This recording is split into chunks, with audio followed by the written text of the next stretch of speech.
Hello student, स्वागत है आपका जी ट्यूटोरियल में। स्टूडेंट, ये वीडियो कक्षा 10वीं के गणित भाग 1 का वीडियो है। इस वीडियो में दो चरांकों वाले रेखीय समीकरण इस चैप्टर का प्रश्न संग्रह 1.2 ये देखेंगे हम। तो स्टूडेंट, स्टार्ट करते हैं हम आज का टॉपिक, दो चरांकों वाले रेखीय समीकरणों का आलेख। ठीक है, आलेख विधि से कैसे हम हल करेंगे। स्टूडेंट, 9वीं कक्षा में हमने ये विधि सीखी है, ठीक है, बट हमें 10वीं में दो चरांकों दो समीकरण से सीखना है। ठीक है, दोनों समीकरण से हल कैसे लाते हैं वो सीखना है। तो 9वीं कक्षा में स्टूडेंट हमने क्या सीखा था, हमने ये सीखा था कि जब भी दो चरांकों वाला रेखीय समीकरण कि हम चार क्रमिक युग्म बिंदु के निर्देशांक जब हम ढूंढते थे, ठीक है, जिस तरीके से टेबल में आपको दिया गया ऐसा टेबल हमने 9th में बनाया था। और इसके लिए इसको हमने ग्राफ पे चारों बिंदुओं को दिखा करके जब चारों बिंदुओं को जोड़ा था तो एक सीधी रेखा बनी थी। ठीक है, इस तरीके से एक सीधी रेखा बनी थी। तो स्टूडेंट 10th में भी हमें वही करना है, लेकिन 9th में आपने सिर्फ एक समीकरण के लिए किया था, ये 10th में हमें दो समीकरण के लिए करना है। ठीक है स्टूडेंट्स, तो हम आगे बढ़ते हैं पेज नंबर 6 पे। पेज नंबर 6 पे हमें विधि बताई गई है कि किस तरीके से आलेख विधि की जाती है। ठीक है, तो दो चरांकों वाले रेखीय समीकरण का आलेख खींचने के निम्नलिखित सोपानों पर ध्यान दें। ठीक है, तो देखते हैं हमारी विधि कौन सी है।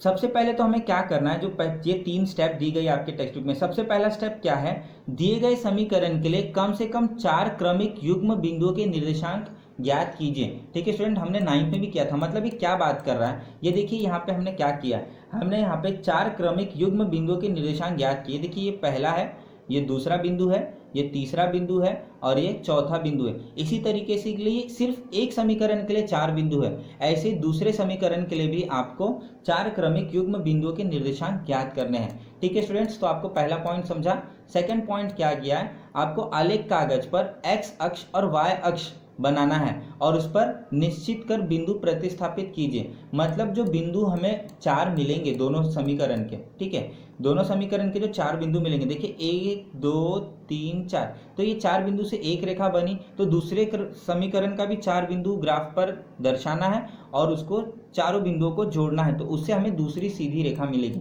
ठीक है, उसके बाद सभी बिंदु रेखा में आएंगे, उन बिंदुओं से जाने वाली रेखा खींचे, एक सीधी रेखा खींचनी है हमें। और उसके बाद जो दोनों रेखाएं जहां पर प्रतिच्छेदित करेंगी वो हमारा हल होगा। ठीक है स्टूडेंट्स, तो 9th में हमने ये भी देखा था। ठीक है, 9th में हमने ये भी देखा था कि एक रेखा को बनाने के लिए कम से कम कितने बिंदुओं की आवश्यकता होती है। तो अगर आप ध्यान दोगे तो मैंने 9th में आपको बताया था आपको कितने बिंदु लेने, 4 लेने। ठीक है, मान लो ये पहला, ये दूसरा, ठीक है, ये दूसरा, ये तीसरा, ये चौथा। ठीक है, तो ये चारों बिंदुओं को जोड़ करके एक लाइन बनेगा। ठीक है, स्ट्रेट लाइन बनेगा।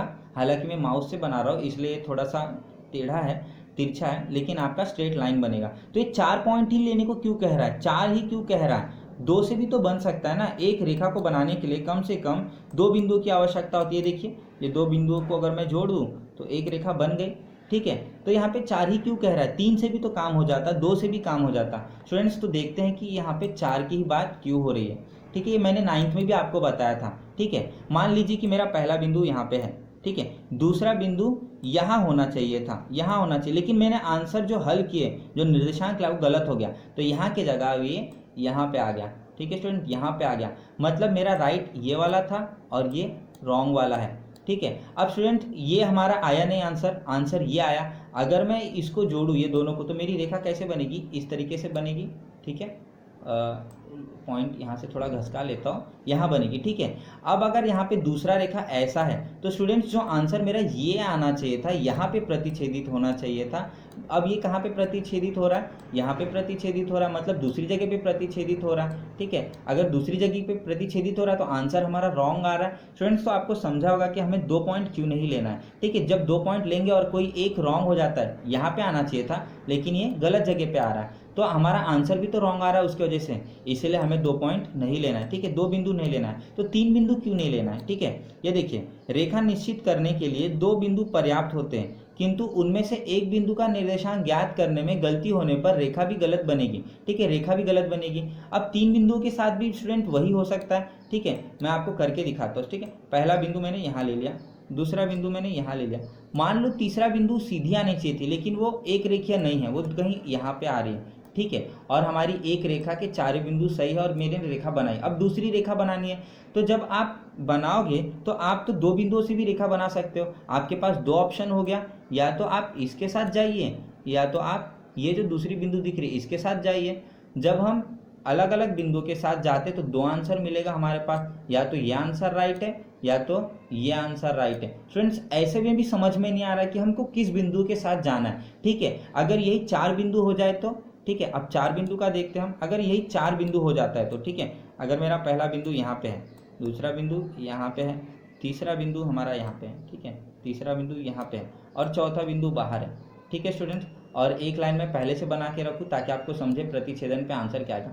ठीक है, अगर ये एक बिंदु बाहर है तो बाकी के तो तीन बिंदु बता रहे हैं ना कि कौन सा हमारे कौन से तीन बिंदुओं को लेना है। ठीक है स्टूडेंट्स, अगर बाकी के तीन बिंदु देखो कहाँ पे बता रही है, ये लाइन है और ये एक, इसका मतलब हमें समझ में आ रहा है कि ये जो बिंदु हमने ढूंढा है ये रॉन्ग है, मतलब इसके निर्देशांक हमें ढूंढने में कहीं ना कहीं गलती हुई है हमसे।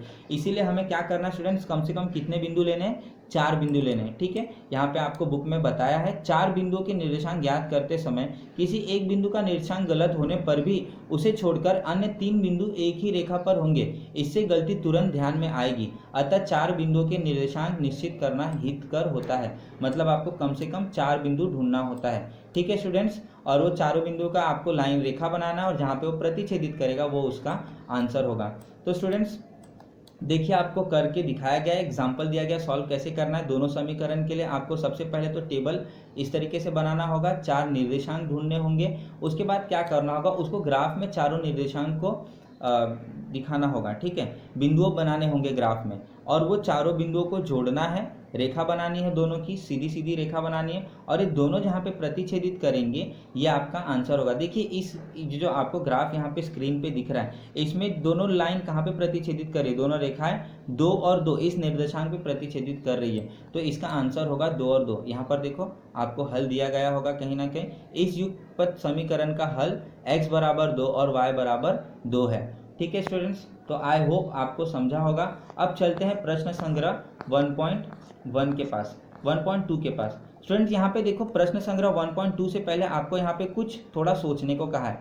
क्या सोचने को कहा है, पहले देखिए समीकरण कैसा है। समीकरण में x का गुणांक 5 और y का गुणांक -3 है। ठीक है, जब हम ऐसा आलेख बनाते हैं, ऐसे आलेख को खींचने के लिए सारणी में कुल निर्देशांक दिए गए। ठीक है, और आपसे पूछा है क्या इससे बन पाएगा। देखिए क्या बिंदु स्थापित करने के लिए निर्देशांक सुविधाजनक है। पहला देखिए बिंदु निर्देशांक क्या है, 0 और -1/3। स्टूडेंट -1/3 हम ग्राफ पे कैसे दिखाएंगे, ये दिखाने में हमें बहुत मुश्किल होगी। 1/5, ये 4/3, ये -11/3, ये ग्राफ पे दिखाना बहुत मुश्किल है। तो ये हमसे क्या समझाने की कोशिश कर रहा है, जब भी हमें ग्राफ बनाना है तो हमें सुविधाजनक निर्देशांक ढूंढना होगा। सुविधाजनक निर्देशांक मतलब कैसा, 1 2 प्राकृतिक संख्याओं में ढूंढना पड़ेगा, 1 2 3 4 5 ऐसा ढूंढना होगा। या तो अगर पॉइंट में भी ढूंढना है तो पॉइंट में हम कौन सा पॉइंट आसानी से दिखा सकते हैं, 1.5, 2.5, 0.5, 4.5, मतलब 0.5 में दिखा सकते हैं। ठीक है, दूसरा सवाल था निर्देशांक ज्ञात करने के लिए कौन सी सावधानी बरतनी होगी जिसमें बिंदु स्थापित करना सरल होगा। तो वो मैंने आपको बता दिया कि कौन सा आपको क्या करना है, आपको कैसे पॉइंट लेने हैं। ठीक है, अब प्रश्न संग्रह 1.2 का पहला सवाल देखते हैं। निम्नलिखित युगपत समीकरण आलेख विधि से हल करने के लिए सारणी पूर्ण कीजिए। स्टूडेंट आपको यहाँ पे सिर्फ सारणी पूर्ण करना है, आलेख विधि में आपको आलेख नहीं बनाने को कहा है, खाली सारणी पूर्ण करने को कहा है। तो ये हम इसी में कर लेते हैं। ठीक है, तो हम इसी में सॉल्व करते हैं। तो पहला आपको समीकरण है x + y = 3 और दूसरा है x - y = 4। तो जैसा कि हमने कहा था आपको चार निर्देशांक ढूंढना है, बट आपको यहाँ पे सारणी में सिर्फ तीन ही निर्देशांक दिया गया। ठीक है, तो तीन ही हम ढूंढते हैं। ठीक है, तो तीनों निर्देशांक ढूंढने के लिए स्टार्ट करते हैं हम। तो सबसे पहले हम निर्देशांक x + y = 3 इसका एक टेबल बनाएंगे यहाँ पर, और x - y = 4 इसका दूसरा टेबल बनाएंगे। ठीक है, अब इसको हल करना शुरू करते। तो x + y = 3, तो हमें क्या करना है, या तो x या तो y का मान कुछ लेना है तो दूसरे चरांक का भी मान आ जाएगा। ठीक है, तो यहाँ पे चरांक x का मान, ठीक है, कितना है 3, तो x के जगह पे हम 3 रखेंगे। तो x के जगह पे जब हम 3 रखेंगे तो ये हो जाएगा 3 + y बराबर, ठीक है, बराबर क्या हो जाएगा, 3 हो जाएगा। ये +3, ठीक है, ये +3 बाएं पक्ष में, अगर ये दाएं पक्ष में लेकर के जाओ तो यहाँ पे आते ही क्या हो जाएगा, -3 हो जाएगा। तो समीकरण क्या बनेगी, y = 3 - 3। ठीक है स्टूडेंट्स, तो 3 माइनस 3 कितना होता है 0, तो y का मान कितना आ गया 0। यानी जब हमारा x 3 था, ठीक है, तो y कितना आ रहा है 0 आ रहा है। तो ठीक है, हमें यहाँ पे कितना लिखना है 0। ठीक है स्टूडेंट, अब आपको यहाँ पे दिख रहा होगा कि x 3 था तो y 0 था। ठीक है, समझा आपको? इस तरीके से आपको हर एक चरांक का मान रख करके दूसरे चरांक का मान लाना है। ठीक है स्टूडेंट्स, तो यहाँ पे आप टेबल में लिखोगे, यहाँ पे आप टेबल में इस तरीके से लिखोगे, ये 0 हो जाएगा। तो आपको पहले x की वैल्यू लिखनी है, x का मान लिखना है, फिर y का मान। तो इस तरीके से लास्ट में आपको लिखना है 3 और 0, ये हमारा एक बिंदुओं के दो निर्देशांक है। ठीक है स्टूडेंट्स, अब दूसरा ढूंढते हैं हम यहाँ पे। तो दूसरे में आपको y की जगह पे 5 रखना है, तो y की जगह पे 5 रख के देखते। तो हमारा समीकरण x प्लस वाई बराबर 3, तो वो हो जाएगा x प्लस y की जगह पे क्या रखना है 5 रखना है। तो y की जगह पे हमने 5 रख दिया, क्या हो जाएगा आगे x प्लस 5 बराबर 3।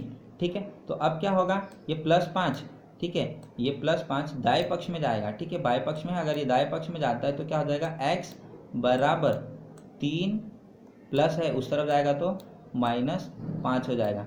ठीक है, तो x का मान कितना आ जाएगा x बराबर, ठीक है, प्लस माइनस माइनस, और 5 में से 3 गया तो 2, बड़े नंबर का चिन्ह माइनस है तो x कितना आ जाएगा -2 आ जाएगा। ठीक है, इस तरीके से हमें क्या करना है, यहाँ पे x की जगह पे क्या रखना है -2।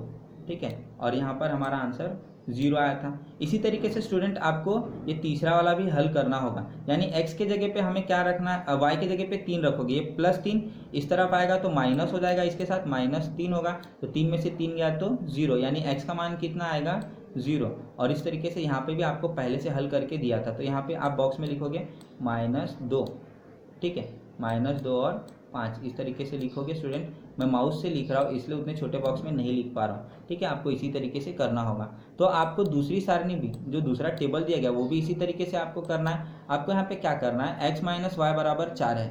ठीक है, y आपको 0 दिया गया, तो y की जगह पे आप 0 रख दोगे। ठीक है, यहीं पे रख देते हैं हम, y की जगह पे अगर मैंने 0 रख दिया, ये -0 इस तरफ जाएगा 4 से, तो ये क्या हो जाएगा +0 हो जाएगा। तो 4 + 0 कितना होता है 4 ही होता है। तो x का मान कितना हो गया स्टूडेंट्स 4 हो गया। ठीक है, तो x का मान आया 4 और y का मान आया 0। इस तरीके से आपको ब्रैकेट के अंदर इसको लिखना है। ठीक है, दूसरा वाला हल करके देखते हैं। आपको x की जगह पे -1 रखना है, तो इस x की जगह पे अगर मैं -1 रखता हूँ तो समीकरण बन जाएगा -1 - y, ठीक है, बराबर यहाँ पे हो जाएगा 4। ठीक है, अब ये जो -1 है स्टूडेंट, ये अगर इस तरफ लाता हूँ तो क्या हो जाएगा -y बराबर ये 4। ठीक है, 4 था, ये -1 इधर आएगा तो क्या हो जाएगा +1 हो जाएगा। ठीक है, तो y + 1 हो जाएगा। तो -y का मान कितना आएगा प्लस 4 + 1 कितना होता है 5 होता है। तो -y 5 आया है, तो y कितना आएगा हमारा, y कितना आएगा -5। ठीक है स्टूडेंट्स, ये -5 कैसे आया, हमें ये माइनस हटाना है। माइनस हटाने के लिए हम क्या करेंगे, माइनस से गुणा करेंगे। जब माइनस से गुणा करेंगे तो दोनों पक्षों में होगा। ठीक है, तो यहाँ पे भी वो माइनस से गुणा होगा और 5 से भी वो माइनस से गुणा होगा। ठीक है स्टूडेंट्स, तो ये माइनस माइनस प्लस हो गया, तो यहाँ पे y को प्लस आ गया, और ये प्लस माइनस माइनस, तो 5 - 5 गुणे माइनस, तो -5 आ गया। इस तरीके से हमने टेबल हल कर दिया। ठीक है, अब यहाँ पे, ठीक है, यहाँ पे आपको तीसरा जो दिया है 0 और -4, ये तो हल करके दिया है, तो हल करने की जरूरत नहीं है। स्टूडेंट्स, हमारा 1.2 का जो दूसरा सवाल है, निम्नलिखित युगपत समीकरण आलेख विधि से हल कीजिए। मतलब यहाँ पे हमें ऐसा टेबल भी बनाना है और आलेख भी बनाना है। इसके लिए स्टूडेंट्स मैंने आपको PDF बनाया, तो अब हम PDF से समझेंगे कि कैसे आलेख विधि होती है।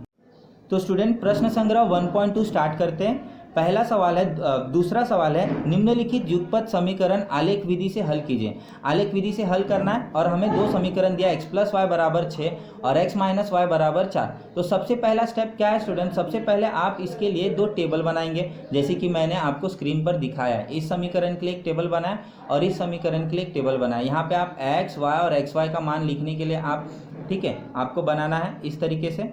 तो यहाँ पे 4 निर्देशांक आपको लेना है। ठीक है, दोनों ही टेबल में आपको 4 निर्देशांक लेना है। ठीक है, इस तरीके से सबसे पहले हम क्या करेंगे, हम समीकरण लिखेंगे और समीकरण में या तो x या तो y, दोनों में से किसी भी एक चरांक का मान 1, 2, 3, 0, 1 ऐसी छोटी संख्या लेंगे। स्टूडेंट्स बड़ी संख्या क्यों नहीं लेंगे? क्योंकि ग्राफ पे अगर मैं बड़ी संख्या लेता हूँ 100, 150, तो वो ग्राफ पे दर्शाना बहुत मुश्किल हो जाएगा। ठीक है, इसी के लिए हम हमेशा 0, 1, -1, 2, -2 ऐसी संख्या ही लेते हैं। तो ठीक है, किसी भी चरांक में आपको x के जगह पे या y की जगह पे 1, -2 ऐसा कुछ भी रख के आप y का चरांक y का मान ला सकते हैं। ठीक है स्टूडेंट्स, तो पहले समीकरण में मैंने क्या रखा है, x बराबर 1 यह मान लेने पर, ठीक है, x के जगह पे 1 रख दिया। x की जगह पे जब 1 रखा तो ये समीकरण बन गया 1 + y = 6।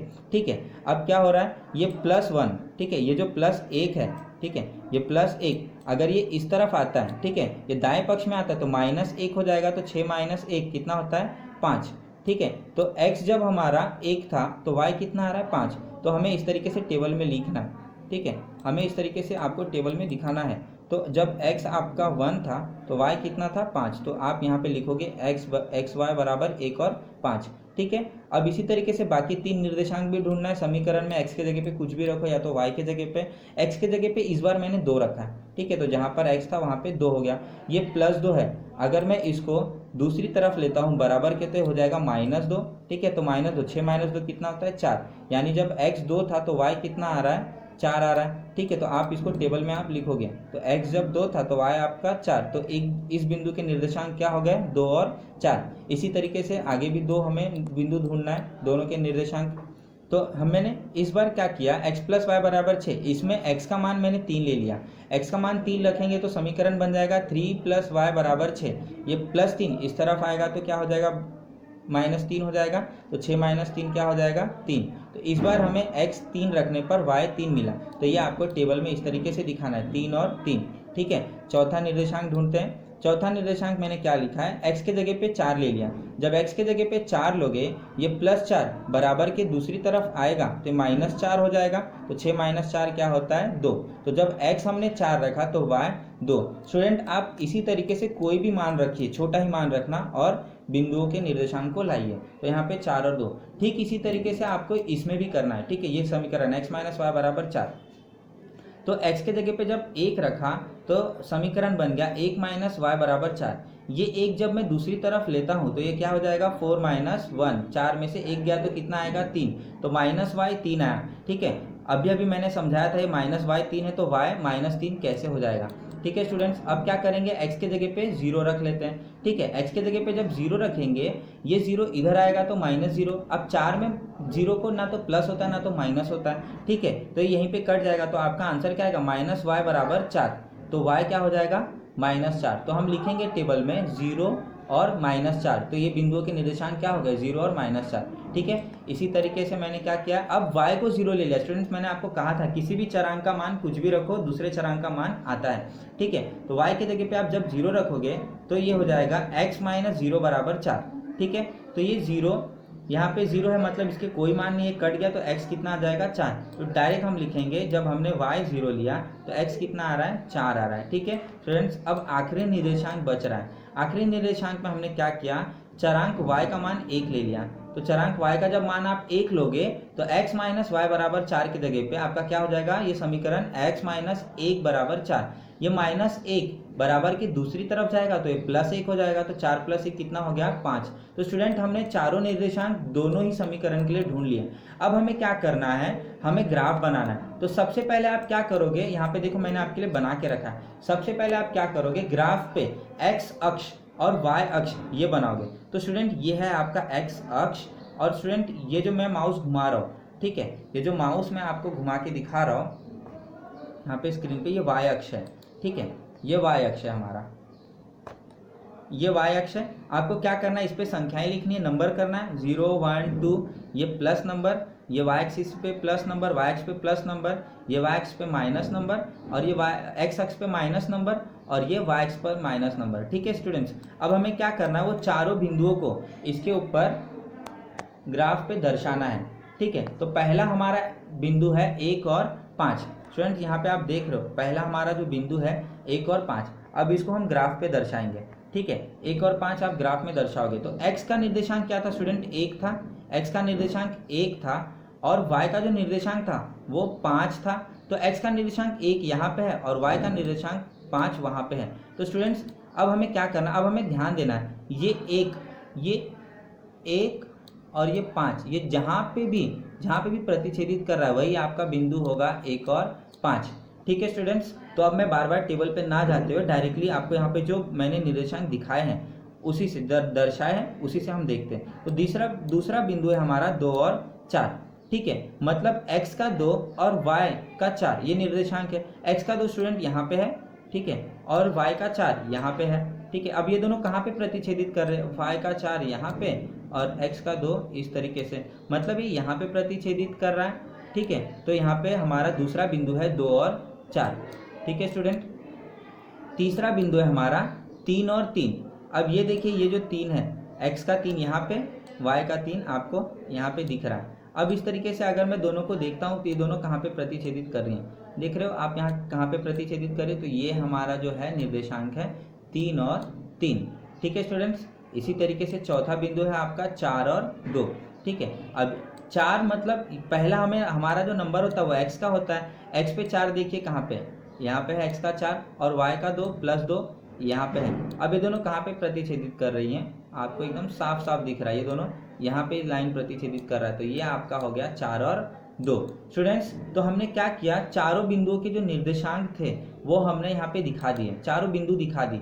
अब हमें क्या करना है, समीकरण को ये जो चारों बिंदु हमने बनाए हैं इनको किसी सीधी रेखा से आपको स्केल से जोड़ देना है। ठीक है, और आप यहाँ पे समीकरण दिखाओगे x + y = 6, इस तरीके से करना है। उसके बाद आपको क्या करना है स्टूडेंट्स, उसके बाद आपको जो दूसरा समीकरण था उसके चारों बिंदु आपको ग्राफ पे फिर से दिखाना है, इसी ग्राफ पे दिखाना है। ठीक है, तो यहाँ पर अगर आप देखोगे टेबल में तो पहला जो आपका बिंदु है वो है 1 और -3। तो ये दोनों जो निर्देशांक है वो हमें ग्राफ पे दिखाना है, 1 और -3। ठीक है, तो x एक्सिस का 1, x अक्ष का 1, ये है हमारा x अक्ष का 1 और -3, y का -3 स्टूडेंट कहाँ पे, यहाँ पे है। तो ये दोनों कहाँ पे प्रतिच्छेदित कर रहा है, आपको वहाँ पे बिंदु बनाना है। तो ये 1 और ये -3 स्टूडेंट कहाँ पे प्रतिच्छेदित कर रहा है, यहाँ पे। तो हमने उसका बिंदु बना दिया 1 और -3। ठीक है, इसी तरीके से दूसरा जो बिंदु है वो 0 और -4। स्टूडेंट्स, जब भी आपको ऐसे निर्देशांक मिलेंगे जहाँ पर कोई भी चरांक का मान 0 होगा, यहाँ पे x का मान 0 है तो ये जो बिंदु है -4 ये y एक्सिस पे बनेगा। ठीक है, y अक्ष पर बनेगा। ठीक है, अगर यहाँ पर y अक्ष का मान कोई संख्या होती जैसे 4 और यहाँ पर x अक्ष का मान यहाँ पे कोई संख्या होती और y का मान 0 होता, ठीक है, तो ये x अक्ष पर बनता है, जिस तरीके से ये 4 और 0 बना है। ठीक है, तो यहाँ पे 0 और -4 है, यानी x 0 है तो ये कहाँ पर बनेगा, y अक्ष पर। ठीक है, क्योंकि यहाँ पे y का मान -4 है तो ये x का 0 और ये y का -4। ठीक है, अगर हम इसको ग्राफ पे बनाएंगे तो ये y एक्सिस पर बनेगा, यहाँ पर बनेगा, और ये x का 0 है। ठीक है, ये दोनों कहाँ पे ज्वाइंट हो रहे हैं, यहाँ पे। इस तरीके से ये निर्देशांक आपने दिखा दिया। ठीक है, तो हमने अभी तक 2 बिंदु दिखाई है, आपको अब तीसरा बिंदु दिखाना है। तीसरा बिंदु आपका है 4 और 0। ठीक है, अगर आप टेबल में जाओगे, टेबल में जाते हैं, हमारा जो तीसरा बिंदु है वो है 4 और 0। ठीक है, 4 और 0 0, इसको हम ग्राफ पे दिखाएंगे 4 और 0। ठीक है, अब 4 y अक्ष का 4 देखिए यहाँ पे है और x अक्ष का 4 यहाँ पे है और y अक्ष का ये 0 है। ठीक है, तो हमने कहा था आपसे कि जब भी ऐसा आता है, तो जब भी आपको ऐसे निर्देशांक मिलेंगे जिनमें से एक 0 हो तो वो किसी अक्ष पर बनेगा। कौन से अक्ष पर बनेगा, यहाँ पे x अक्ष का जो निर्देशांक है वो 4 है। ठीक है, तो जब भी ऐसा होता है तो ये जो बिंदु है वो x अक्ष पर बनेगा। तो यहाँ पे जो बिंदु 4 और 0 है वो x अक्ष पर बनेगा। तो यहाँ पर आपका बिंदु मैंने गिरा दिया 4 और 0। ठीक है, आखिरी बिंदु था स्टूडेंट 5 और 1। ठीक है, तो 5 x अक्ष पर यहाँ पर है और 1 y अक्ष पर यहाँ पे है, ये दोनों यहाँ पर जुड़ रहे। इस तरीके से आपने चौथा बिंदु गिरा दिया। ठीक है स्टूडेंट, चारों बिंदु दर्शाने के बाद आपको क्या करना है, ये चारों बिंदुओं से गुजरती हुई एक सीधी रेखा खींचनी है। सीधी रेखा हमने खींच दी और यहाँ पर इस रेखा का समीकरण लिख दिया x - y = 4। ठीक है, अब दोनों रेखा बनाने के बाद स्टूडेंट मैंने आपको क्या बताया था, दोनों रेखा बनाने के बाद ये दोनों कहाँ पे प्रतिच्छेदित कर रही हैं, ये 5 और 1 इस बिंदु पे प्रतिच्छेदित कर रही हैं। तो यही हमारा हल है स्टूडेंट्स। तो हम लिखेंगे दिए गए समीकरण का हल 5 और 1 है। स्टूडेंट्स, यहाँ पे एक और बहुत ही महत्वपूर्ण जानकारी थी जो मैं आपको बताना भूल गया। आपको यहाँ पर क्या करना है, इस तरीके से पैमाना दिखाना है। दोनों अक्षों पर पैमाना हमारा कितना था, देखिए ये जो आपको दिख रहा है 7 और 6 से लेके ये एक इकाई है, ये एक इकाई कितना है 1 सेंटीमीटर के बराबर है। तो दोनों अक्षों पर 1 सेमी बराबर 1 इकाई, इस तरीके से आपको दिखाना है। ठीक है स्टूडेंट्स, तो उम्मीद रखता हूँ आपको ये जो दूसरा सवाल है आलेख विधि बहुत अच्छे से समझी होगी। ठीक है स्टूडेंट्स, तो इस वीडियो में हम इतना ही देखेंगे। स्टूडेंट्स, प्रश्न संग्रह 1.1 का जो दूसरा सवाल है x प्लस वाई बराबर 5 और x माइनस वाई बराबर 3, ये भी पहले सवाल जैसा ही जो अभी अभी हमने ये हल किया। ठीक है, तो ये आपके लिए होमवर्क है। उम्मीद रखता हूँ स्टूडेंट्स आपको ये वीडियो पसंद आया होगा। प्लीज़ लाइक और सब्सक्राइब कीजिए। आज के लिए फिलहाल इतना ही, आगे के चारों सवाल हम प्रश्न संग्रह 1.2 में देखेंगे। Thank you students.